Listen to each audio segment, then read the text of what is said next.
Well, sure to be on a whipping here. The rain's starting. I've got barely an hour of light, but I was sent down here by Grant.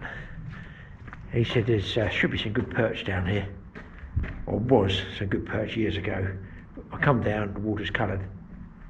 He did say, well, I don't know how far to walk, but there's a bend up there, you can see further up.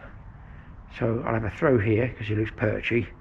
I'll have a throw up there. So a chance of small Jack Pike, might be a small perch, and they apparently get some small sander in there now. So I feel a blank coming, as you do, but I've got to go and have a walk along here. All I've got is my rubber fish there that I've been using on the river and getting a few fish, but the last time I was there I blanked. I'm not, repeat, not a lover of canals at all. What Grant did say was it might not be cold enough yet. This is like autumn time, just on the turn. You see the leaves are just turning up there. But it might not be cold enough to make the water go clear. Yucky. Should have bought Wellingtons. I've really come to the weekend because it'll be full of boats, canoes, kayaks, whatever, people, dogs jumping in. So I figured just on a Friday afternoon, well, Friday afternoon is 5 o'clock, I've got an hour, it's dark at 6. Tomorrow night the clocks go back, so it's going to be dark at 5. Happy days. And I've got no zander fishing at OBH anymore, otherwise I'll be over there. But Grant did say just look for fry, dimpling, etc. on the surface. I see nothing except dimples on the surface caused by rain. I'm going to try up this bend here, purely because that's the only feature I can see on the canal is a bend. I'm just going to have a few throws till it's too dark. Quite a walk actually, there must be another way to get into this, but I just feel like I've been walking forever. All the flower I take to, all the fields have been ploughed up there. There's a deer, or is that, no, it's a heron, and some, I think they're Egyptian geese, but there's a heron out in the ploughed field, obviously looking for what he can get. Probably doesn't live on fish anymore, let's face it, it's too tough. But you never know. It's a lovely little bend in the canal here that I'm fancying, an overhanging beech tree. I'm looking for deer as well, because this is the time, the last hour. You see on the far bank, all the bracken's just going over now, going gold. Another 2 weeks and I think the whole lot will be gold. But I honestly God think it's too coloured. We had a load of rain last night and a few nights before, so yeah, I fear it. Yet another blank. The main thing is it's not going to be a shock, is it? Just hope it's not going to be the norm. And if I just stay, I might see something. Dimple on the top. Beautiful beech tree there. That has got to be worth a throw. There's a tiny ripple up there. Way up there. I think I'm going to start up there actually. Apparently, like a lot of waters, when you just seen a dimple, just seen a little dimple. Don't think it could have been an acorn falling off a tree, in fairness. There's nowhere here you can see that's been pushed down for fishing, so I guess quite a big bend on this canal. Beautiful evening. I just hope I don't get rained on.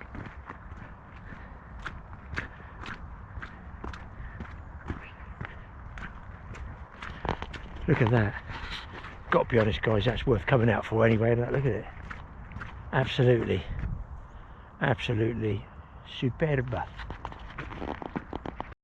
Goodness me, look at that there. Is it a cormorant at the top there? I'm not sure. Oh, that's interesting. He mentioned some electric cables and I've just seen some there.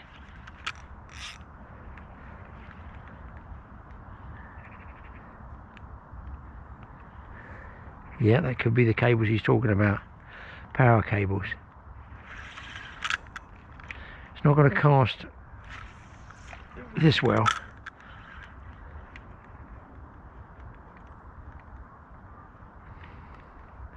It's going to be a one fish wonder if I get anything at all, people.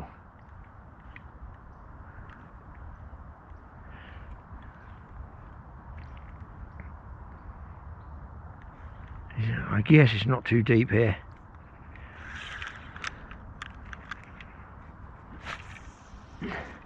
The other thing is saying that floatfish worm here, big worms.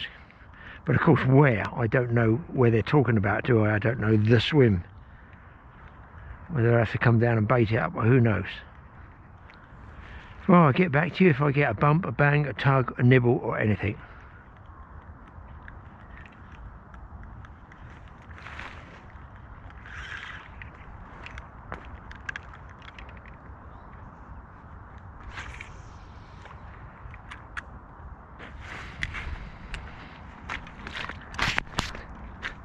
Another bend going back that way, so I'm going to try both that bend and along here. Overhangs. Oh, wait, that looks like that could have been. She's just slightly worn a bit here. It could have been a fishing area from previous years. Oh my god, that was a cast to die for, or lose my lure on. Possibly there's going to be quite a few branches there under the water, so I could lose this lure. I've got a little hip pack with me, so I might actually get something. I'm watching that countdown, probably 3 feet deep, so I think it's not very deep.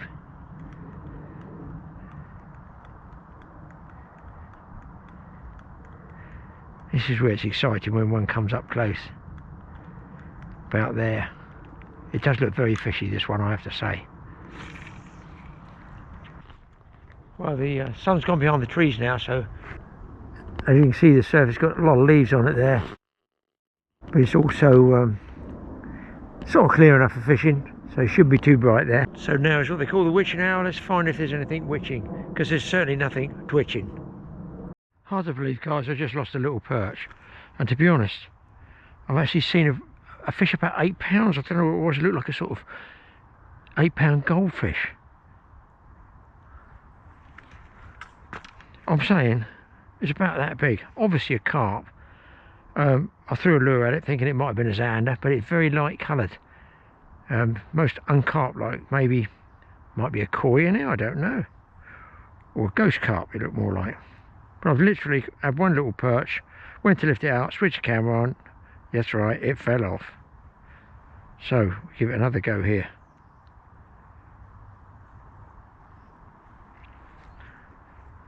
Yeah, there might be hope. Even a little perch would be something. So you see that sun's gone way down now, and what happens when it gets to winter, the silverfish, what they call the silverfish, tend to shoal up and they move up and down, and then the predators like zander, pike, perch will sort of home in on them, and they work in the same area, but you've still got to find out where they shoaled up to. So that would be in the cold weather. Maybe I would have to have another look, but anyhow, tiny little perch took that then and fell off. You're just going to take my word for it. It's still bending around the right there. I can't imagine the canal goes to there. It must go straighter. Well, I'm onto another bridge. This one is was built in 1792, it says. Can you imagine what the fishing must have been like in 1792? Mind you, they didn't have the tackle, did they? Didn't have all these rubber fish which aren't catching me anything at all. Yeah, they just used regular live baits then for their fishing. Possibly dead baits. And for perch it was always, I think, drop minnow tackle they called it. Which is basically a twitch dead minnow, I think. I usually should get perch under here, but while it looks very scenic, it also appears to be pretty dead.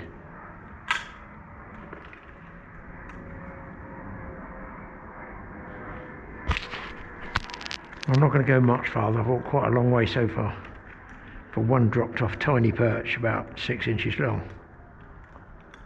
So I'm figuring it's all against me. Look at the colour, it's absolutely brown. I mean, I've luckily got this white lure, so that might hopefully work in my favour, otherwise that perch wouldn't have grabbed hold of it. Should have perch written all over it, this sort of place, just where it opens up like that, down the edges.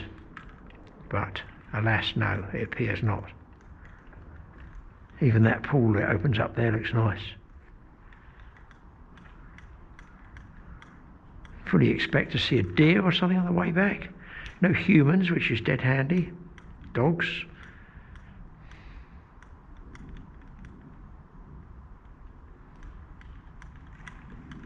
But I hold it like this, guys. You've got to hold it like that. Oh my God, if you don't, the fashion gurus will be after you like this. Look, you got to hold it like this, like a pen. What a pose. I love it. I must look so cool now, it's unbelievable. Look at Mr. G. He's using the pen holder and still blanking. It can't be right, can it? That fashion. I'd look stupid if my rod buckles over with an 8-pound pike or something. Right, I'm going to go to that other bend and that'll be me done. Well, I'm up on one of the bridges. Been all the way down now, I've gone through 4 bridges now. I think I'm going to get back before it gets too dark. Won't exactly lose my way, it's a tow path, you can't really go wrong. I'm going to have a couple of throws down there where those cables were, where I saw that carp. But I've seen absolutely nothing really. Well, I've seen nothing at all, dimpling or swirling on the surface. So, other than that baby one, I can't even count that as a blank saver, because it fell off. Beautiful, beautiful evening, but maybe I should approach it with worms and bait. But of course it's knowing where to bait, that's why I'm not a lover of canals. Anyway, let's get back to the totally awesome workshop, office, wherever, see if we can find something else for you guys. Another dismal failure. Hi Graeme, right, I see you brought in your really old antique looking air rifle. Yeah, a bit like me, a bit like me. you, yeah. I don't know, I think it pairs up quite well with you actually, Graeme. Oh, thank you. Anyway, so this brand of rifle is called Original, so some of you older guys out there will know the name. So Original is the make of the gun. It'll probably be a model number, we might have one in there, don't we get the camera in there, Graeme. In here is your model number. I can't doubt it'll zoom in that far, but in there, you got it, yeah. I think, I'm even saying that, my eyes aren't working well enough. I've got model 35. So yeah, it's an original model 35. So some of you guys know that brand, other brands in the area is called Diana as well. So we'll just show you some of the features on it. So Graeme wants me to test the spring. I can feel when I cock it, a little bit soft, or I'm getting really strong, which I don't think is the case. So I would say probably a bit soft for its age, but not ridiculous. Sure. So you hear the click then, so that's when it's latched. Okay, so now I can let go of it. On the older air rifles, some of them haven't got safeties, as you can see. Yes, no safety on this, No safety on this gun. So a lot of them are automatic safeties. When you cock, then the safety pops out. This doesn't have it. So to de-arm your gun on these, you cock the gun right the way back. Yeah. Pull the trigger. Yeah. And then just release, and you can feel it come up. And that won't damage your gun at all. Whereas if you were just to fire it off with nothing in, you've got a washer in the back, and a lot of these older guns are a leather washer.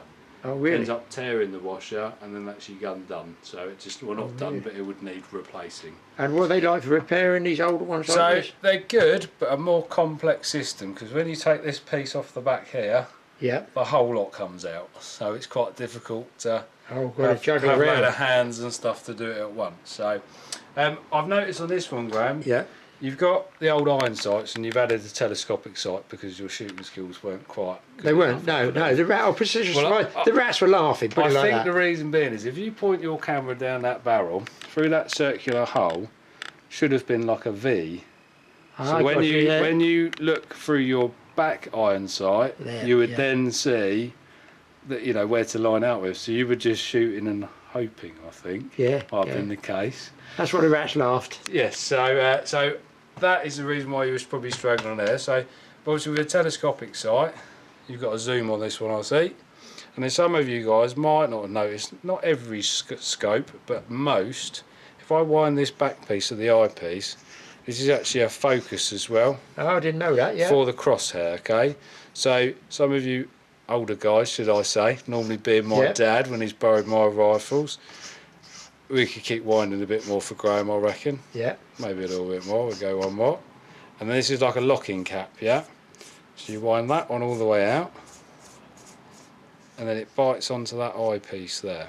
Okay. So that's making the crosshairs themselves sharp, not what I'm looking at. No, not what you're looking at. Okay, just so clarify that, Because you'll have other focusing options on sort of more intense scopes. This is this is a really basic, 3x9 40 scope. So You've got 9 times zoom, which is lovely. 40mm this end. Yeah. And we got, there we go. And nothing to mess with this end at all. Nothing to mess with that end. So sometimes you have this called adjustable ocular for distance.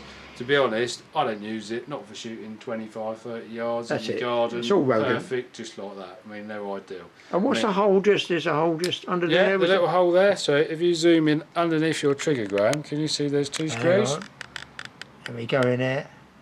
Oh, I see 2 screws, yeah. So that hole there is just for access when you've got your trigger guard on to access these, and they are for the adjustment because you have a 2-stage trigger. So as you see, that's first stage, that's second stage. Do you know, I never knew that.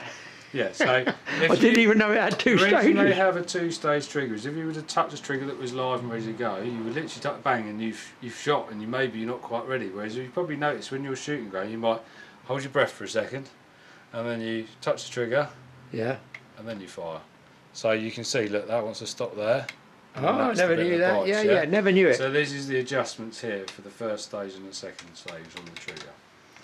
So it's just something different. I see you've got a couple of little pitted marks on there, so I'm going to sort those out for you. But this is just, so guys, one thing to remember is whenever you use any of these sort of blue-in finishes and stuff on your air rifles, even holding them just with your hands will leave prints on them. So I always advise just an oily rag, give them a wipe over, there you go, job done. Lovely. Not WD-40? WD-40, no, because what WD-40 is a degreaser, so it will take out any grease or oil off that barrel. So once that evaporates, it's just it's open again to the air. So well, WD-40, as we all know, is a rust remover, so it'll probably give it a coating that'll stay on there that'll protect it, but I would suggest a gun oil, a 3-in-1 oil. But one thing to make sure is to separate your oil, not to get it on your rubber components, because the oil will actually rot the natural rubbers. Oh really? Yeah. So silicone oil on the rubbers, standard gun oil on the barrel. Or to be fair, you could use silicone oil over the whole gun. That would save you both parts. Now that's, as you see, that's just an old 2.2 spring. I've never cleaned it or anything like that. No. What does it look like down the barrel? Can you tell whether it needs a clean with a wire brush? So well, it's only been doing like a bit of plinking with Mike up in his woods, cans and stuff, and obviously the rodents, rats and bits and bobs, squirrels. I would say every tin of pellets you put through your gun, give it a bit of a scrub out, that's it. Because it's not live fire, you haven't got gunpowder residue and stuff like that going down the barrel, which is making it dirty.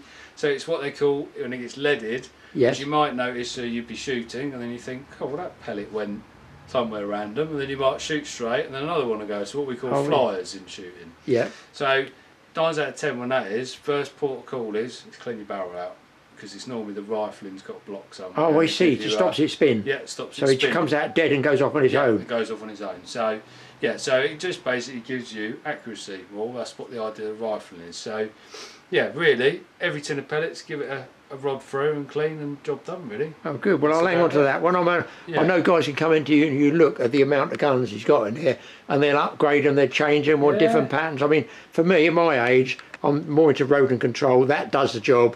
Yeah. And if that power comes up, so you're going to take that home? Yeah, I'm going to take this home and chronograph it. Unfortunately, I haven't got the scan machine with me, so perhaps we'll do a little video. And what does that do itself? Just to explain. So what it does, it measures the feet per second, and then the foot pounds that it is hitting with. So, as you will probably hear people say, sub 12. What they mean is it's under the legal limit. So the legal limit is under 12 foot-pounds. But if you were to have one bang on 12 foot-pounds, like exactly dead on 12 foot-pounds, different pellets might make it go over its limit. Oh really? Yeah. So you might either want, I would say generally springers I shoot lighter pellets, but I would say this model of gun and era probably about 10 foot-pound-ish. Okay, yeah. So if you have problems with it, it's really weak, can you re-get springs? Would you? Can replace a spring? Yeah, we can replace springs. We do them all here actually. So roughly a cost of a spring is probably £25, but then there's an hour's labour just to install one. You get it, yeah. But which is the complicated bit. But yeah, you can pretty much rebuild every gun that's out there, bearing in mind some of the very old ones. I've got another old one here that is in desperate need of some love, but when I've finished it, maybe I'll show it to you again. Oh, we'll film it as it is at the moment, yeah. So this is a Mark 1 Meteor, which you guys will know all about. That's BSA, is it? BSA, yeah, that's it. As you can tell, it's got that old style mounting on it, whereas you know on your one you've a rail. I'm learning. You've got a bit of a rail. I've just got 2 mounting points. You don't get any choice, and you might better pick out the logo Meteor on there, BSA Meteor. And that'd be 40, 50 years old, I think, wasn't it? Yeah, 50 years old, I reckon, at least. Really? And that's what, a 22, 177 would that be? Probably a 22. A lot of them were 22s. Yeah, 1.7, I would have said that one. That was a little bit smaller, yeah. Yeah, a little bit smaller, yeah, 1.77. So this is just from an old scrap, I mean, you can hear. Yeah. Yeah, so what it doesn't sound good at the moment. What that is when Cook comes, so my old spring gun won't cut. Basically, the grease has gone off, it's gone hard. Yeah. You can feel it compacting between the spring. You can hear that if I go close. But you'd be amazed, I could rebuild this gun, do it all up, and it'd look like it wasn't that old. Because the quality's in it to rebuild it. I mean, the woodwork's going to be quite difficult with this one because it's seen the better days. Yeah. And with all these lines and bits. But yeah, I'll give this a clean up over the next couple of weeks and then we'll show it again on the video and you can see the difference in it. Have a look at that. Well, I'm going to pop back in, and what we do, people, you've got an idea what's going to come up with mine, and we'll see what the result is of that chronograph test.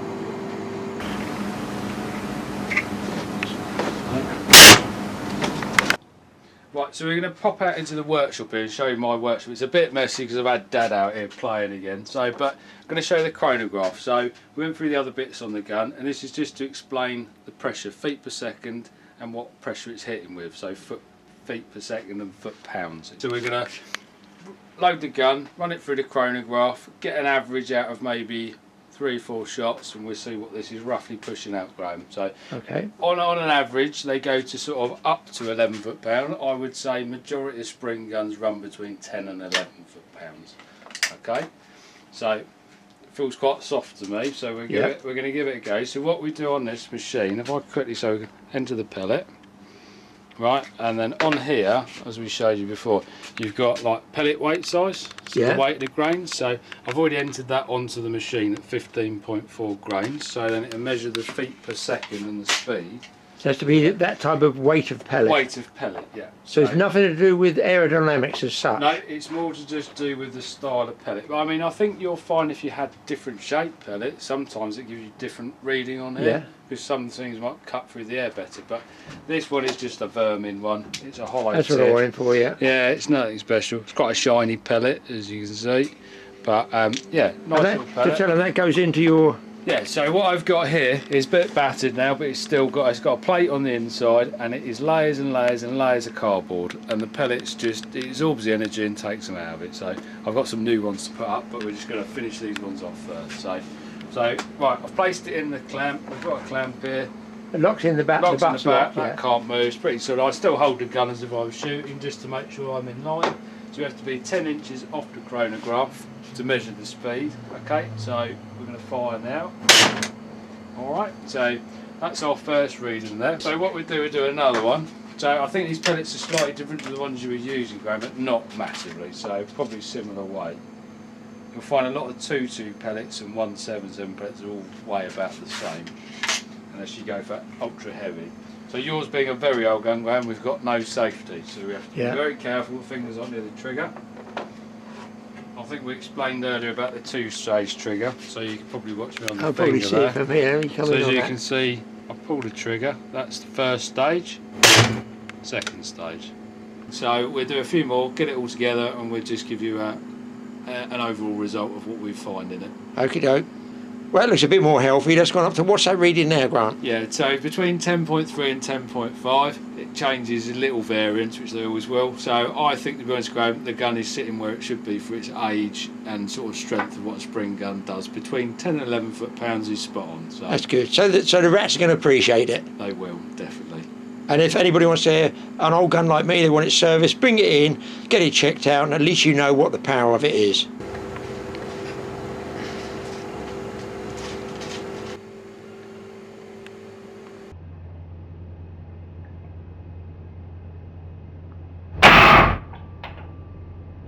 And you've given us some targets, haven't you, to shoot at? Yeah, we've got some we targets. won't tell them what they are. No, they're special targets. They are special targets. We sell them, and they generally put a smile on people's face when you shoot them. So I'm all for that. I'm all for that. Yeah, it'll be good. There you go, Graeme. You can see. So this is a brand new pellet. Yeah, and this is one that hit just cardboard, and you can see how it's literally flatted back and sat down. If it hit a harder object, it will be a lot flatter than that, but that's just from hitting cardboard. So the idea of that hollow tip to collapse and spread backwards, you can see what it does there.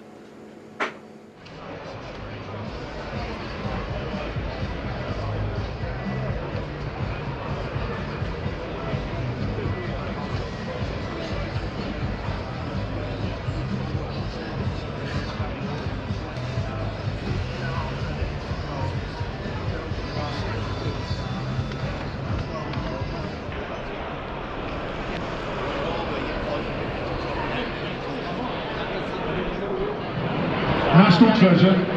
We see him on so much stuff, but the thing is about Harry, he once was a footballer. Absolutely. Look at that. Look at that image behind you.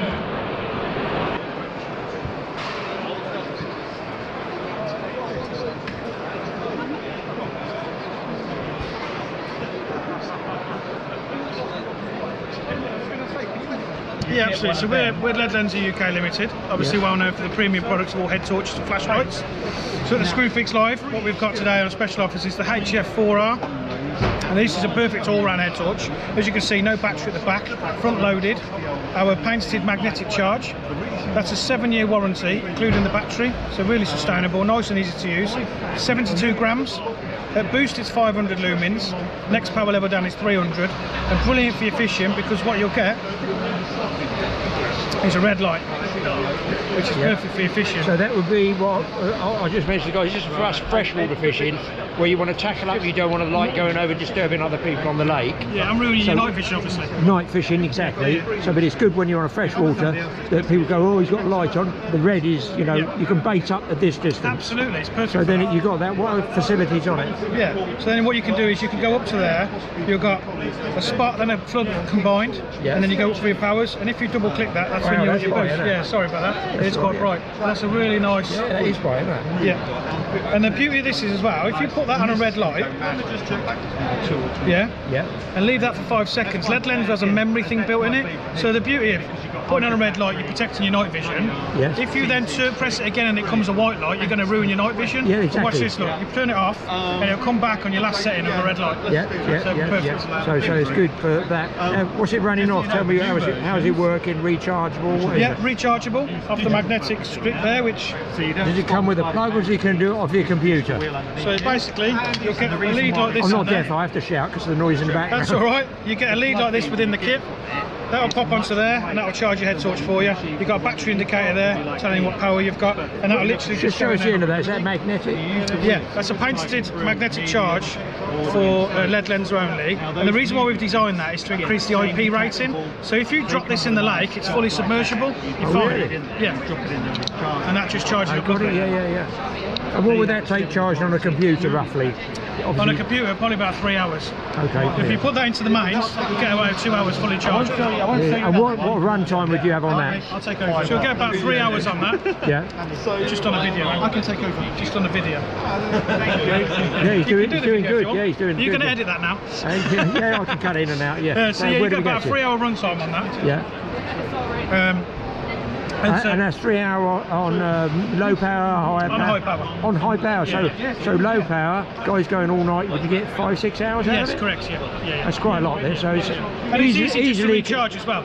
When you're not using it, you can take your power bank or something with you and charge it up. Brilliant.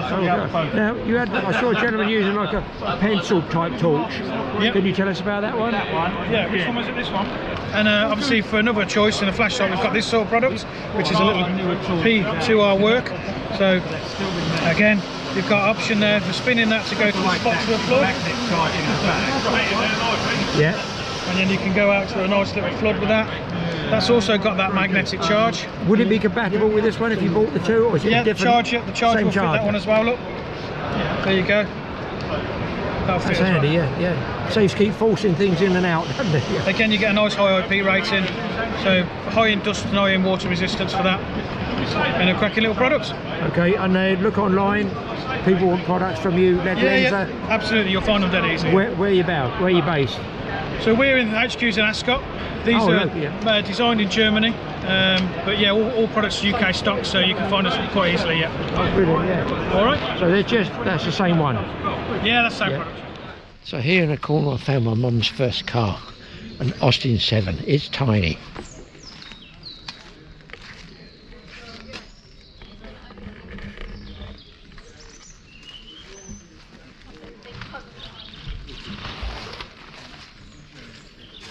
Well, that's a sort of piece of history there in itself, just seeing the car my mum used to drive, not this particular one obviously, but I haven't seen many about now. There must be very limited to what's left. You gotta laugh. Got the whole toolkit there. There's no more than about a dozen implements on it, so I guess that's what you could repair the whole thing with, just what you've got there. Yeah, she always told me that was the love of her life, other than my dad, obviously, was her Austin 7. The window opens at the front. I'm not quite sure what that is at the top. So just take a look at this old shop, butcher shop. Obviously a butcher shop with it. Look at the prices there. In old pence, I believe that I can read there. Sausages, joints, minces, all the bacon there. Look at the old, I guess that's slicing or cutting machine there. Is anywhere out there? Sausages hung up. I can remember being old enough to see those sausages and buy them when my grand used to take them into the, have to go in the butcher shop shopping. Here is a simulated dairy, there, a dairy shop as it were, with all the implements, butter there in the front, knife grinders, looks like there, butter pats, milk churns, so much stuff in there that they've had to collect to get it to be authentic. Look at the brass topped milk churn there, so quite amazing. And this is me using, am I using a drone? No, actually not. On a sort of pseudo children house. It's not a drone, it's actually a huge doll's house, and look how well they've done it inside. Staircase with the return as well. There's the size of me compared to it, so it gives you an idea. Here's another one. This is the laundry washroom. As you can see, with all the laundry implements, I can remember pinching my fingers in my grand's mangle. You had to obviously crush it as well. See what you can do with this room. Is it a doctor's? Is it a dentist's? Or is it a vet's? Look at the implements they used to use years ago. For whatever room this is. There's a traditional one. I do remember the old grocers. We used to have all the shelves, and I used to have to go in with my gran, sending me in to buy things, vegetables, various vegetables, and they weigh them out on those scales. Who remembers those white scales in the background? In a brown paper bag.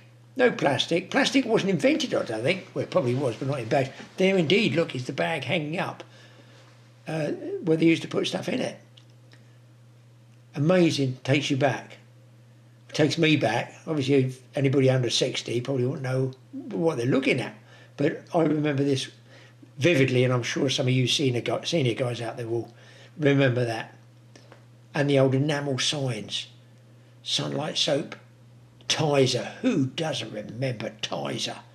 My goodness me, that's some sweet stuff. And of course, the OXO cube. Who remembers the OXO lady? Was it Katie Boyle? Was she called the OXO lady? That did the OXO advert, or am I wrong? Or Gobisto? There's Hovis, the bakery, the bread shop. You would go down and get freshly baked bread and cakes. My mum's favourite at the time was on a Friday to get tiny bridge rolls. Is there any man, woman or child, out there living who remembers those tiny bridge rolls? I don't even know if you can buy them nowadays. Good times, eh? And there's those scales again. There's the baskets they used to deliver in. And indeed, there's an old delivery bike, look, from the grocer's stores. And these are all old original ones. Sewing machine, like Spencer's sewing machines, I suppose, is it? Frister and Rossman's at special cash prices. Well, we'll have no cash soon, will we? All being taken away from us. Hat stretchers, winders, sock darning. I've had a few of those counters. I've sold those in my shop years ago with the sliding counters. And there's the old, I guess it's a Singer sewing machine. You can always freeze frame these clips, guys, and just freeze it and then have a look at everything that's in there. And there, look, it literally is an arcade of archaic old stuff. Well, there you go. This is equivalent of an old 50s shopping precinct. Do you know what? I've been here several times, and yet another building I haven't been in. So pleased I found this one. Just outside here we've got an Anderson air raid shelter. Look, World War II. Householders told to bolt panels together, half bury the shelter, cover the top with earth. More than 1.5 million Anderson shelters have been issued, and there it is. So you bolt it all together from the outside, cover it in earth, soil, I guess sandbags full of either soil or concrete, and if there's an air raid siren going, this is all you had. This is it. And that is it. I'll go inside to give you an idea. Hope people don't think I'm using it. So you sit here while you're waiting for bombs to rain down on you. Oil light. Primus kettle, I'm calling that a Primus one, probably one's, where's the one on paraffin? Oil light, teacups, tea, milk, sugar, stuff there, teapot, candle, and this was all that had. You had a pump for, I guess, rain, water pump, which you go into the bucket, the can, as they say. And yes, this is the first Anderson shelter I've been in. If that keeps me alive, trust me, I'd build one. Hopefully we don't need them again. I fear the worst though, the way things are going.